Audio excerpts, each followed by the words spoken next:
Hi, this video is about how to join backsplash when you are using advanced worktop. Let's take a look at this example.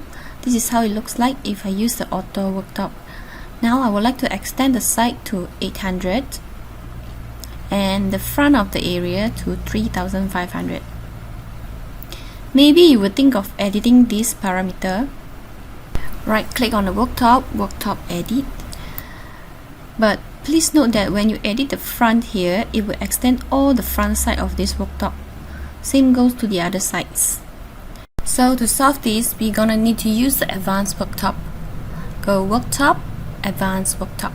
Click on the side you want to extend and you can change the number. So I will change to 3005 here and 800 here.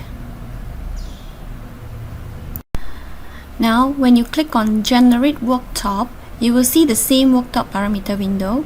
If you want to use the default setting, just click Confirm. But hey, do you see the problem here? Look at the backsplash. If you're having the problem, don't worry, there's a solution.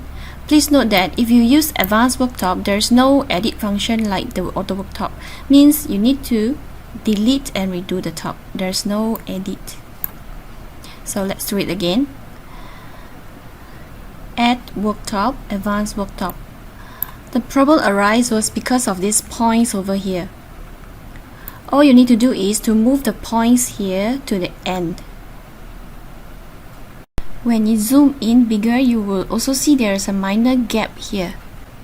But before that, let's extend the sides again and come back to this.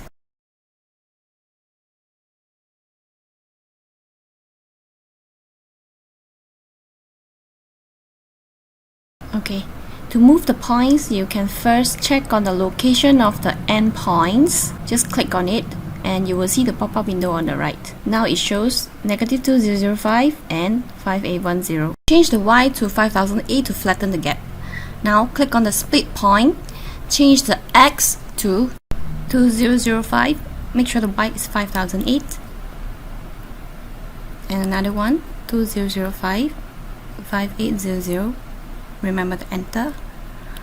Alright. Now, generate worktop, confirm, and we are done. Happy trying. Bye.